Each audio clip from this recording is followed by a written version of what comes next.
So continuing on with chapter 9 on respiration. So respiration is controlled by the brainstem. So two areas of the brainstem specifically, the pons and medulla. And so the urge to breathe is controlled by three different variables. The brainstem, the pons, and the medulla control the rate, the depth, and the frequency of breathing based on three things. So first of all, the need for oxygen.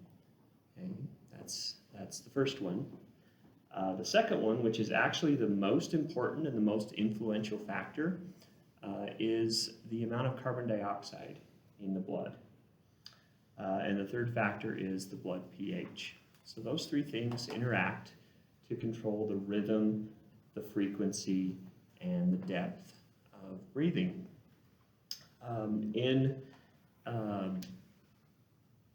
Getting oxygen into the blood goes from the right ventricle to the lungs via the pulmonary arteries, and then eventually to the pulmonary capillaries, which surround the air sacs of the lungs. So, do you remember what the air sacs of the lungs are called?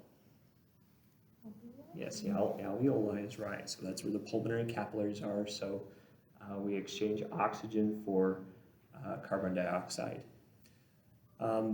Ideally, we want the blood flow through the lungs to match the amount of airflow through the lungs. So it makes sense if we can match the ventilation in liters per minute with the cardiac output in liters per minute. That's a 1-to-1 ratio. So we get the optimal pickup of oxygen.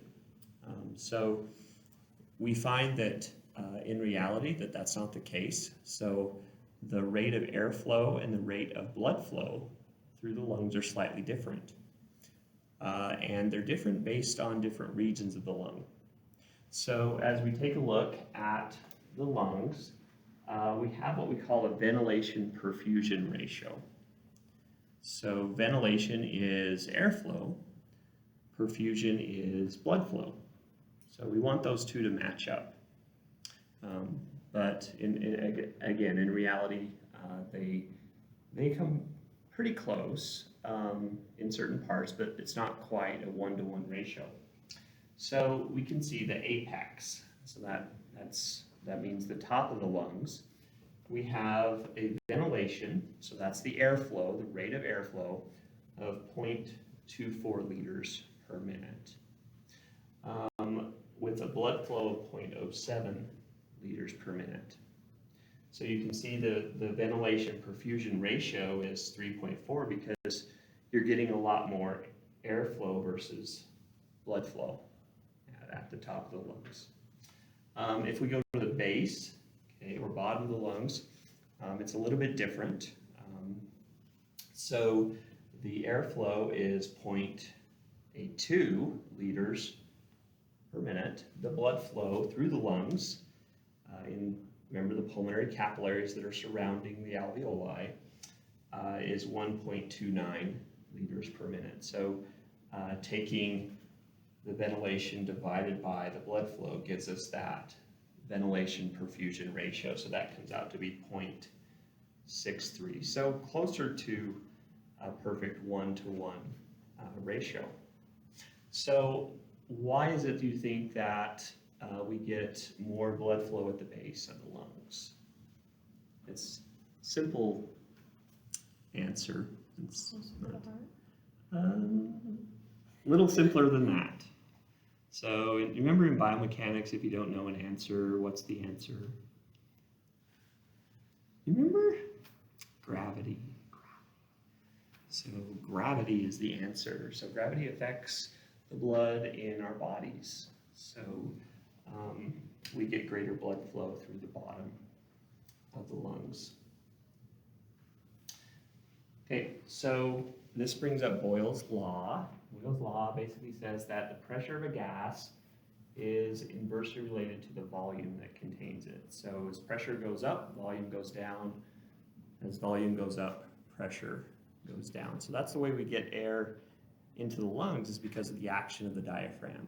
So remember the diaphragm moves down through an involuntary reflex, and that drops the pressure, the air pressure in the lungs. And so the air flows from the outside into the lungs. And then the reverse is true with expiration. So we have three things that can affect the volume of air. So as we said, the first one is pressure. So with a higher volume of air, we have a lower pressure. So this is inverse.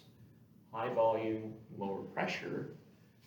Over here we have a lower volume and higher pressure. So that's the first factor. So pressure affects the volume of air. We also have two other factors that can affect air volume. Those being temperature and the amount of water vapor, so relative humidity. So the relationship between air volume and temperature is proportional. So what does that mean? So it's opposite of, it's a different relationship. Inverse means opposite directions. Proportionate means what? Yeah, so it's the same direction. So you can see here that as the temperature rises from 0 degrees Celsius to 37 degrees Celsius, that the volume of air also rises from 4.4 liters to 5 liters. Temperature is proportional to ventilation? To volume, to air volume. So all of these factors relate to the volume of air in a given space. So the volume of air in a given space is inversely related to pressure, and it's proportional. The volume of air in a given space is proportional to temperature, and it's also proportional to water vapor or humidity. So as we add water to the air, we also have a higher volume. So going from dry air to fully saturated air, we go from 4.7 liters to 5 liters. So the volume is greater as we add water vapor to air. So those three factors. So that's a good test question. So I'll ask you about the three factors that affect the volume of air and whether the relationship is inverse or proportional. So take note of that. Okay, so Dalton's law. So there are three laws in this chapter to remember. So we've already talked about Boyle's law and how air pressure is inverse to volume. So Dalton's law says the partial gas pressure, the air that we breathe, is made up of different gases. So oxygen and carbon dioxide are two of them, nitrogen is the other. So the partial gas pressure is equal to the total barometric pressure. And so at sea level, what's the total barometric pressure? So it's 760 millimeters of mercury is the air pressure at sea level, slightly less in Billings. But the partial pressure, so we're talking about the pressure of oxygen that makes up the total barometric pressure.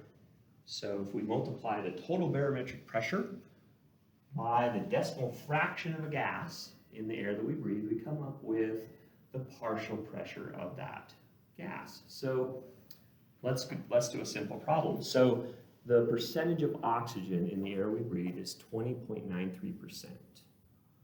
So if we multiplied the atmospheric pressure, 760 millimeters of mercury, by 0.2093, go ahead and do that problem.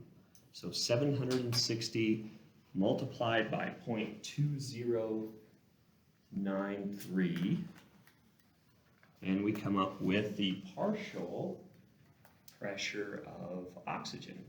So you should have got 159 is the partial pressure of oxygen at sea level.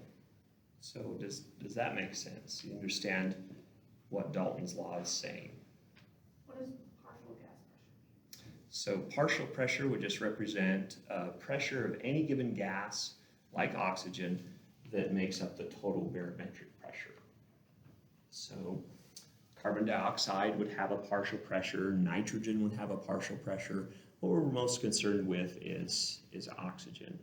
So 20.93% of the air that we breathe is composed of oxygen. So oxygen has to have a partial pressure. So 159 millimeters of mercury of the total 760 is made up of oxygen. So oxygen contributes to the total pressure.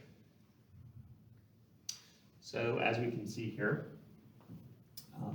as we reach higher elevations, what happens to the oxygen pressure? So we're down here at sea level, and the total atmospheric pressure is 760 millimeters of mercury. And you just told me that the oxygen pressure, which makes up part of the total pressure, is 159 millimeters of mercury. So the ambient oxygen pressure, the pressure of oxygen all around our bodies at sea level. So you can see that as we go from sea level to progressively higher elevations, Mount Everest is here, so the partial pressure of oxygen as well as the total air pressure is much less. Okay, so remember, one of the driving factors for ventilation is the change in pressure between 2 points, inside the body and outside the body. So remember the equation for ventilation? It's the change in pressure divided by what? Resistance, remember? So change in pressure divided by resistance determines ventilation. So at higher elevations, there's less difference in pressure between the outside and inside of the body. So if there's less difference in pressure, what does that do to ventilation? Less of a difference in pressure means, there's less driving force for oxygen to get into the body. So our brainstem, our pons, and medulla, those are the two respiratory centers, it upregulates the frequency of breathing. So we get into higher elevations and we start breathing more frequently because our bodies are wondering what's happening, trying to get more oxygen to maintain that oxygen saturation in the blood. So to give you some perspective here, so Billings, Montana, 952 meters, okay, so 3,123 feet. So we're still in the 700s for total pressure. The oxygen pressure is probably just a little bit less than 159. The oxygen pressure is what really matters because that's what our blood needs to bind to. So we have another one, Denver, Colorado, right? Mile High City, 1,730 meters. So there's actually 1,609 meters in a mile, so 5,280 feet. So Denver is just a little higher than a mile. So you can see now we are decreased below 700 in our total pressure. So oxygen pressure is also decreasing in proportion. So Laramie, Wyoming, even higher than that, 7,165 feet. You can see the oxygen pressure would be decreasing in proportion to the total air pressure. Okay, so just to compare, Mexico City, which is kind of like Laramie. Mexico City is even a little bit higher than that, 7,382 feet. So what I like about this slide is we can see that as the total barometric pressure goes from 760 millimeters of mercury at sea level to progressively higher elevations, the partial pressure of oxygen also drops in proportion to that. So, like Courtney said, it makes it harder to breathe. So, Paula mentioned today being high in the Andes Mountains, and it reminded me of that video we watched with, it seemed like acute mountain sickness, maybe being lightheaded, and So the temperature also drops as we get higher in elevation.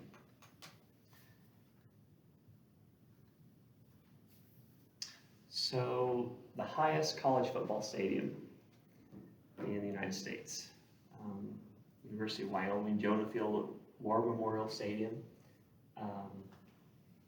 2,199 meters. In Flagstaff, Arizona, it comes close. I think they play in a dome in Flagstaff, but it's, I think, northern Arizona. They're in the same, they're not D1, what's the one below it? What's the one just below D1? D2? Not D2, there's one like Montana State, Bozeman, subdivision, yeah, is the northern Arizona plays in that division. Okay, so altitude versus blood oxygen. So if we're talking about a drop in the ambient oxygen pressure, so 159 millimeters of mercury at sea level and dropping as we go to higher elevations, that automatically means that the partial pressure of oxygen in the arteries is going to be less, right? So this just shows that relationship, okay? So as we go from sea level, that's 100% normal pressure, 760, and then as we reach progressively higher elevations. How many of you have been above 12,000 feet? So I was once, climbed Kings Peak in Utah, in the Uinta Mountains, which is about 14,000. And as soon as I got up there and took a picture, I went right back down because it was not a high elevation type of person. But yeah, I could immediately notice a difference. I thought I was in pretty good shape, but I'll tell you what, you notice. Here we go with oxygen tension. Arterial oxygen tension is what I want right here. So you can see that as we go from progressively higher elevations, we get oxygen tension is, in this sense, can be likened to pressure. So you could replace that with pressure. Arterial oxygen pressure is about 100 millimeters of mercury at sea level, and then gets progressively smaller as we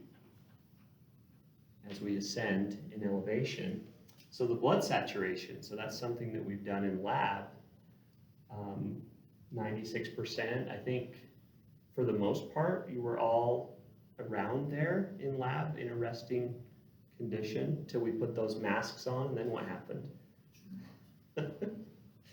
You should, sometime when you have a moment, you should let me know, and I'll let you adjust that mask to 18,000 feet, which is about right there, and just try it for just a second. So, yeah, I would say 100% certainty that it does simulate 18,000 feet.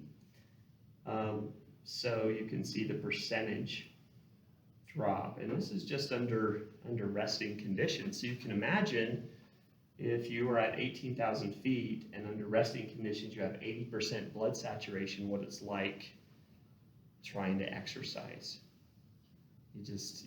Depth of breathing, frequency of breathing raises just to try and compensate for the lack of oxygen pressure in the air. So that brings up a very important point. It's the pressure of oxygen that changes. So the percentage of oxygen in the air in Billings versus Mount Everest is still 20.93. The difference is in the pressure. That's what changes. It's the air pressure, not the percent of oxygen that changes. So it's not a percent. It's not that the percentage of oxygen is decreasing. It's the pressure of oxygen, and so that's what makes it more difficult to get oxygen into the body. Okay, so we've kind of been looking at the downside of high elevation in terms of exercise, especially aerobic exercise. What about anaerobic exercise? Short duration, high intensity. We're not relying on the oxidative system. It's phosphagen, glycolytic. With higher air pressure comes higher air resistance. So are there any sports where air resistance can be a factor? Yeah, right, okay. Can air resistance be a factor in how far a ball goes when you hit it? Yeah, of course it can. So what city are the most home runs hit in Major League Baseball? Coors Field in Denver, Colorado. So I don't know what the fence is, if it's a little bit shorter fence, I'm not sure. But it could also be due to the lower air pressure. So less air resistance, the ball travels further. The drier air at higher elevations too would create less resistance. So 1968, this is back before they had Photoshop. This is an actual picture of Bob Beamon flying through the air. 1968, over 50 years ago. At the Mexico City Olympics, remember Mexico City is just a little higher than Laramie, Wyoming, jumped 29 feet 2¼ inches. And that was a record that wasn't broken until 1990. So 22 years later, okay, Mike Powell in Tokyo broke it by a whole 2 inches and 1/4. Broke it, and this world record still stands today. So, I mean, almost 50 years ago, everything came together just right on that day for Bob Beamon to break that record. Now, that wasn't the only record broken at the 1968 games. Everything that was in track and field that was more anaerobic, so 400 meters or less, there was a world record. So a lot of sports scientists think that it may have had something to do with air pressure. So less air pressure, less air resistance. It's interesting, I also read an article that said Mike Powell at jumping at really high elevations like Colorado Springs in practice, so not in an officially sanctioned competition, jumped further than that. So 29.5 or 29.6. So air resistance seems to be a factor. So I want to just take you, I was just curious, so I thought, okay, well, I'm going to look at the 1968 Summer Olympics in track and field and take a look so you can see everything here. At that time, these were world records. So the 100 meters, world record, 200 meters, world record, 400 meters, world record, 800 and 1500 even, world record, Olympic record. You get down to more of the aerobic events though, and not seeing much there. So there's a relay, 4x1 would be anaerobic, world record, 4x4 world record. So all of those types of events. I wonder, do you throw or a javelin? Do you throw javelin? I wonder, let me just take a look here. Let's see about some of the field events here. High jump, there's an Olympic record. Pole vault, Olympic record. Long jump, of course, that was Bob Beamon. Shot put, Olympic record. Discus throw, Olympic record. Hammer, Olympic record. Yep, javelin, Olympic record. For the women, it was the same, with the exception of the 400 meters. Lots of records there. Okay, so high jump, long jump, there's a world record. Shot put, discus, Olympic record. Javelin, no. But at any rate, there were lots of records set at that particular Olympics. So the air pressure appears to have a relationship with that. Okay, so the last of the laws. So there's Boyle's law.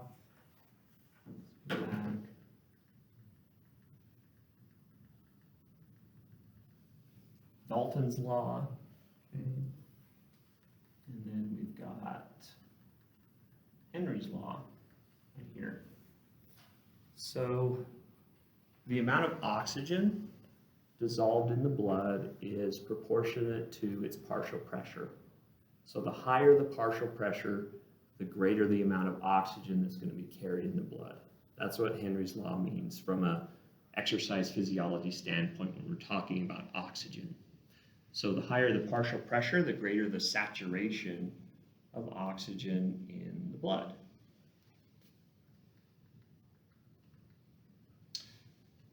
"99% of the oxygen is transported in the blood bound to hemoglobin. So every blood cell in your body has 250 million hemoglobin molecules. You think about that. Every single blood cell, every single little tiny blood cell has 250 million hemoglobin molecules. Now, let's take this just a step further. This represents a hemoglobin protein here. Every hemoglobin molecule has 1, 2, 3, 4 iron-containing heme groups. Okay, so it's the iron that binds oxygen.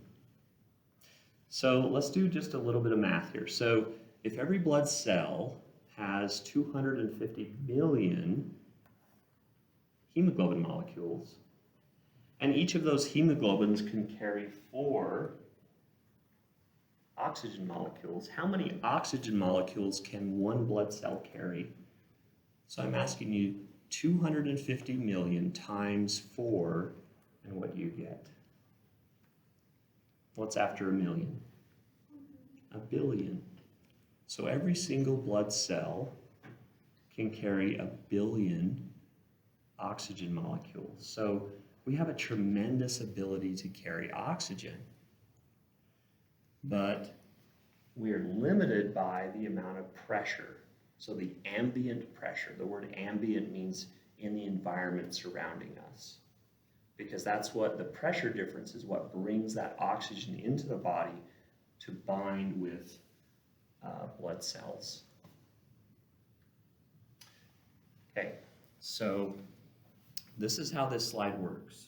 Okay, so we're going to go this way. So we're going to go A, and we're going to go B.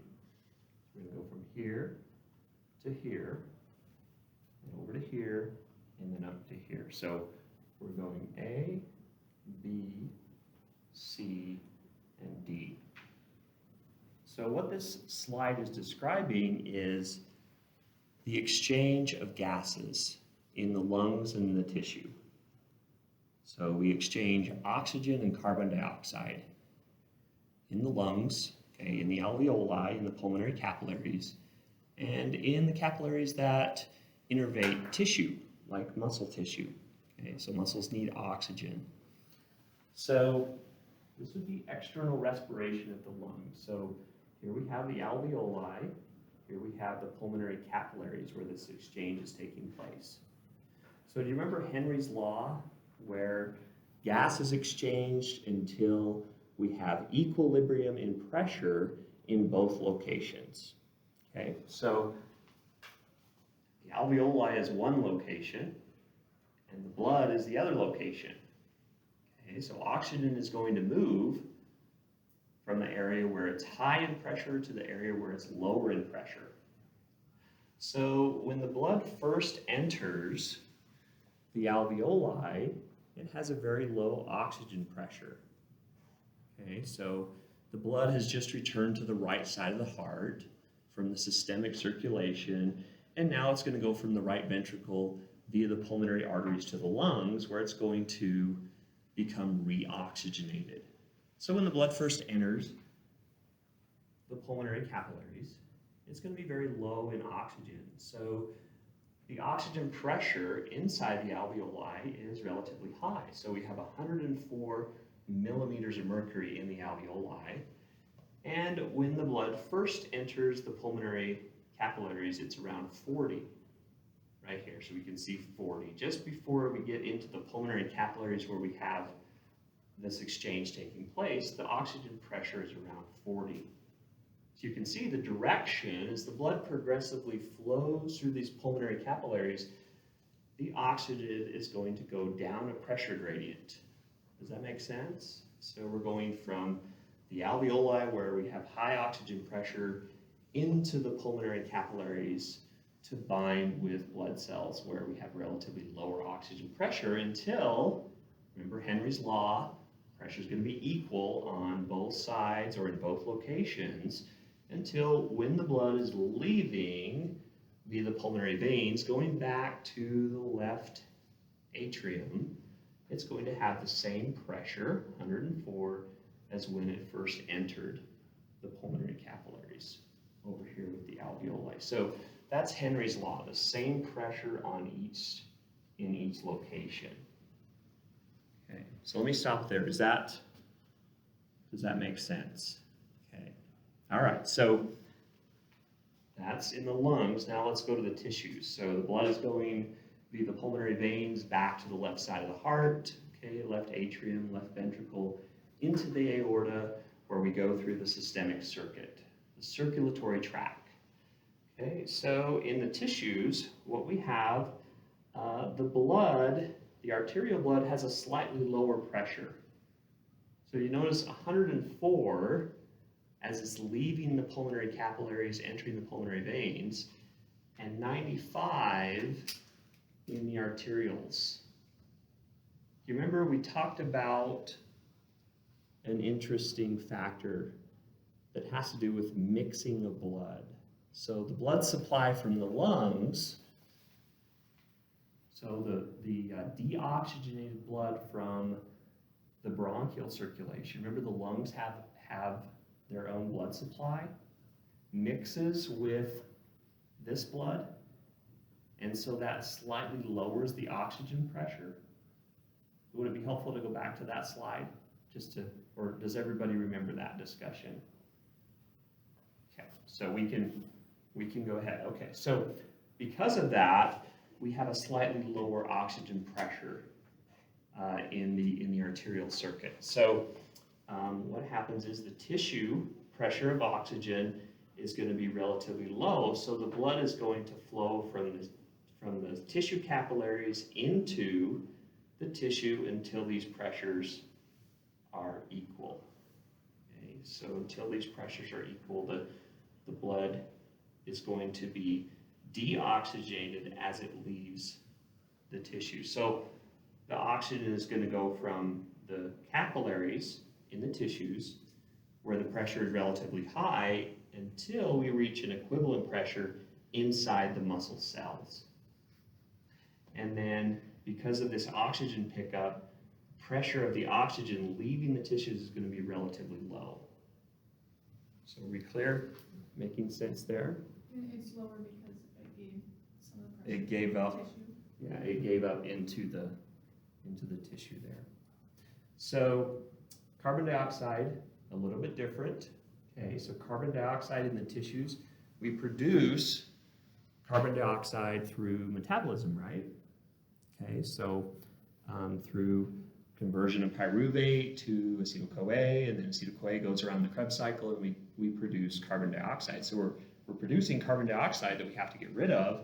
So we have a relatively high partial pressure of carbon dioxide in muscle tissue. Okay, the blood entering the tissues is a little bit lower in its carbon dioxide pressure. So what direction is carbon dioxide going to go? It's going to go from higher to lower in the blood, and so as the blood is leaving through the venous circuit, okay, back to the heart, back to the right side of the heart, it's going to have an equivalent pressure. So we keep coming back to that concept of equivalent. That's what Henry's law is.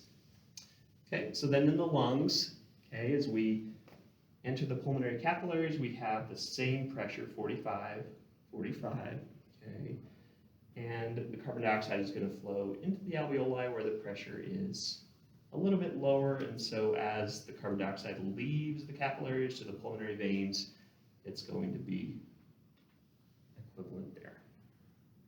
So is everybody good on oxygen and carbon dioxide and how those gases move based on the pressure?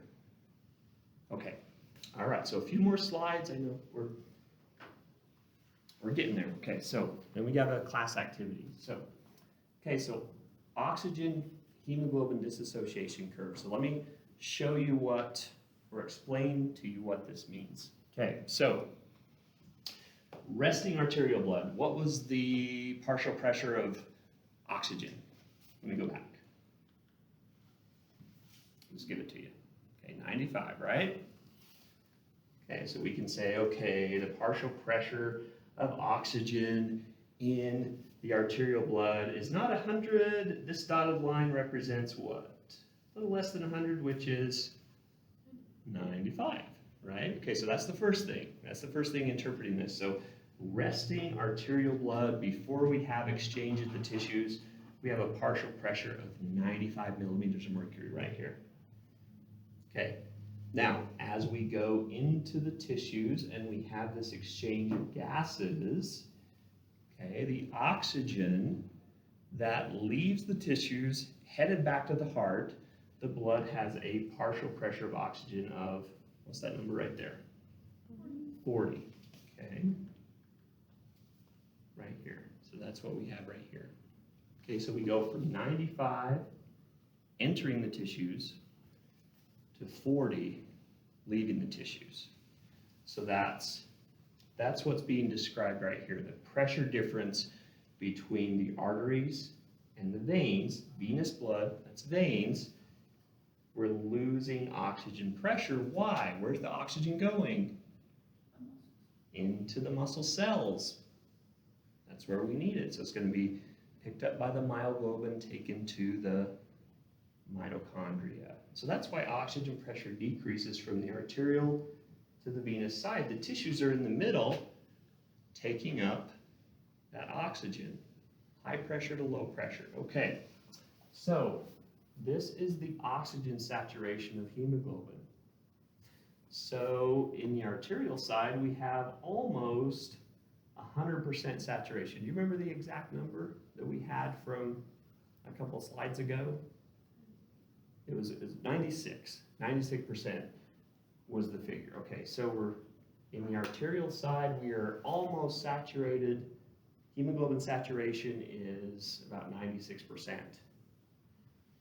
Okay. Now what this says is that at the venous side, right here, saturation is going to be about 75%. This is depicted at a resting state. So what percentage of oxygen in the blood is picked up by the tissues in a resting state? That's the question. So if we start with 96, as the blood is entering the tissues, and the blood is leaving the tissues at 75, what's the difference in percentage? 21%. So all this is saying is that in a resting state, blood enters the tissues almost 100% saturated with oxygen, and then the tissues pick up the oxygen, and then blood leaves the tissues with a lesser percentage of oxygen. Does that make sense, right? It'd be less percent when it leaves the tissues after the oxygen has picked it up. So it picks up about 21% of the oxygen available. So that makes sense at rest, right? So at rest, you need the same amount of oxygen as you do during a maximal exercise test? No, you really don't, right? You need just a fraction. You need just 21% of the available oxygen. So this is the available oxygen we had right here. So at rest, we only use about 21% of what's available. So what would you expect to happen to this shaded area as we go from rest to like maximal exercise? Well, that shaded area is going to be a lot bigger because our tissues are doing what? They're taking out more of the oxygen from the blood, so you're going to have much less percentage left over under conditions of maximal exercise. Okay, so does everybody understand what's going on with this? Okay. Okay. All right, very last slide. How are we doing on time? Okay, all right, so just enough time. Okay, so very last slide, and then I'll be quiet. Okay, so CO2 is carried in the blood in 3 ways. Okay, this is going to be on the exam, so great exam question here. So dissolved in the plasma, 10%. Okay, bound to hemoglobin.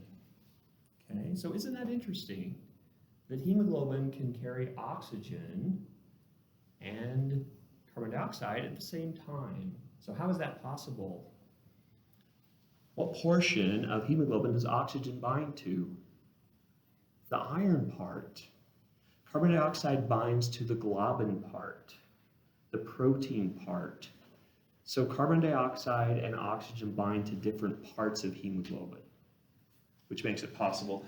And it's only 20% anyway. So it's not a lot, but it's some. So by far the largest mechanism for carrying carbon dioxide is bicarbonate ion. Bicarbonate ion. Bicarbonate ion binds to carbon dioxide. And so that's by far the most relied on mechanism. So with this part right here is what I would like to pick up on Tuesday, but I want to make sure that we cover that part when everybody is fresh and without all the previous information. So we'll stop right there. Okay, so I have a little bit of a group activity. You're going to need your calculators, and we've went over some calculations for the semester that I don't want you to forget about. So this is an activity where you're imagining yourself as a practitioner working with a client. Okay, so to read the top, you are a personal trainer working on client assessment. Please perform the calculations noted for the 3 areas below. So you're going to calculate daily caloric expenditure.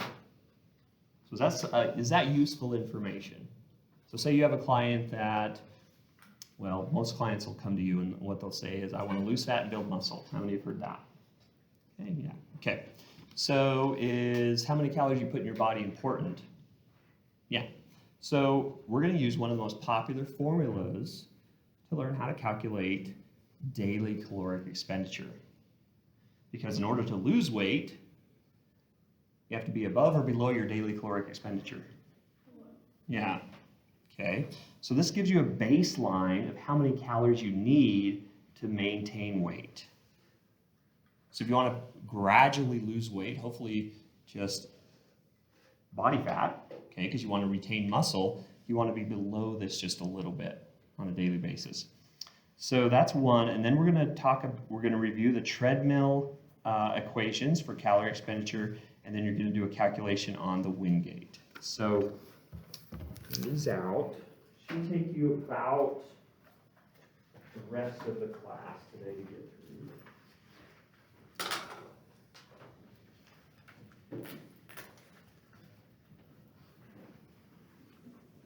So please work together.